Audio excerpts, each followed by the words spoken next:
Olá, tudo bem? Mais uma vez que estou para te trazer uma palavra de ânimo, de conforto, de despertamento, de encorajamento.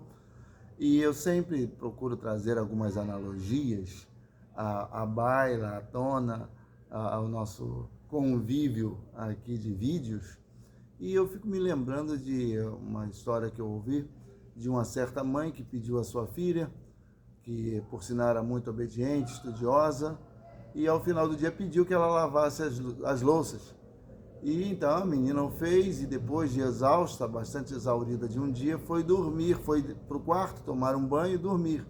E a mãe nesse ínterim passou pela cozinha e quando olhou, viu que havia uma das colheres que a filha tinha lavado extremamente suja, cheia de sabão, mas suja de sabão. E então já pegou aquela colher e partiu para o quarto para poder falar com a menina, mas no meio do caminho ela recobrou consciência e falou: havia tantas louças tão bem lavadas, tão bem limpas. Minha filha é obediente, minha filha se prontificou a fazer o que tinha que ser feito. Eu vou agora chamá-la a atenção do jeito que eu estou, por causa de uma que ficou suja. E no meio do caminho voltou e foi lá e terminou de lavar e guardou agradecendo pela filha. E eu fico pensando como às vezes nós temos essa tendência de olhar o que está errado, de olhar o equívoco, de olhar o defeito, que para mim seres humanos não têm defeitos. O que tem defeito para mim são eletroeletrônicos, eletrodomésticos, pessoas têm debilidades. Uns têm mais facilidade em uma área e outros têm mais dificuldades. E eu fico pensando como a gente tem essa tendência de, às vezes, supervalorizar o erro, apontar o erro, principalmente quando é relativo aos outros. E eu fico me lembrando também, certa feita, conta-se que o professor estava na sala de aula e ele pegou e entregou uma folha para cada um com um pontinho no meio, um pontinho de lápis bem no meio dela, e deu aos seus alunos e pediu a eles que fizessem uma redação acerca daquilo.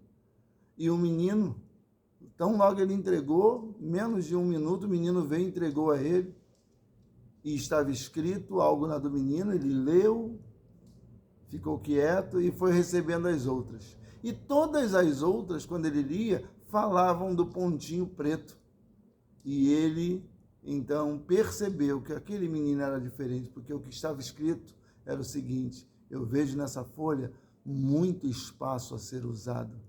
Quem sabe não está na hora de nós olharmos as coisas, principalmente na vida dos outros, de forma diferente? Será que não está na hora de olharmos e ressaltarmos as qualidades, ressaltarmos as beneficências que podem haver na vida das pessoas e não ficarmos marretando? Sabe por quê? Eu fico pensando o seguinte: autoestima sem bom senso é arrogância. Autoestima que precisa estar sendo autoafirmada com a palavra dos outros, isso é arrogância. Na verdade, nós precisamos, quando temos verdadeira autoestima, nos reconhecermos os nossos valores, mas sem desprezar e respeitar os valores dos outros também. Eu lembro de uma frase de Margaret Thatcher, que já fiz menção dela, quando ela diz que um líder é como uma dama. Se precisa ficar lembrando que o é, não é. E quantas vezes nós estamos aí tentando ressaltar qualidades daquilo que entendemos que é o melhor e ressaltando ainda mais exacerbadamente as debilidades, principalmente de quem a gente se opõe.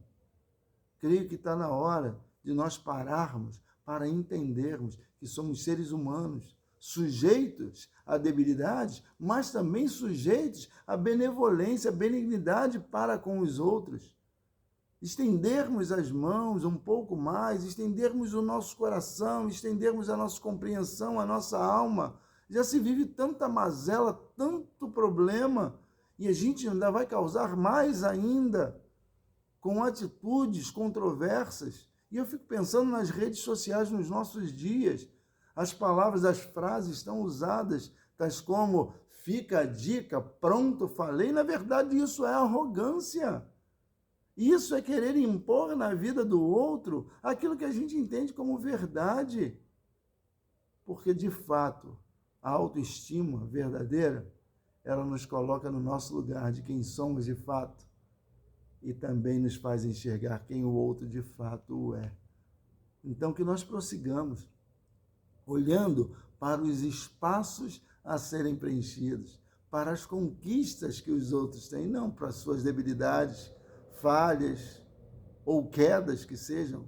Sabe por quê? Para finalizarmos esse vídeo aqui, eu sempre perguntei às plateias para as quais eu tive o privilégio, tenho o privilégio de falar, eu pergunto o seguinte: quem aqui já foi decepcionado por alguém? Aí todo mundo levanta a mão, aquele burburinho, eu fomento isso, e depois eu jogo água na fervura perguntando, mas quem aqui tem convicção de que já decepcionou alguém? Aí as mãos vão se levantando acanhadas, ou seja, a nossa decepção está muito mais vinculada ao depósito que nós fizemos no outro esperando algo em troca do que propriamente na atitude do outro. E quantas vezes nós já fizemos isso também com alguém? Então é tempo de autoestima elevada, sim, no reconhecimento de quem somos e de quem o outro é também.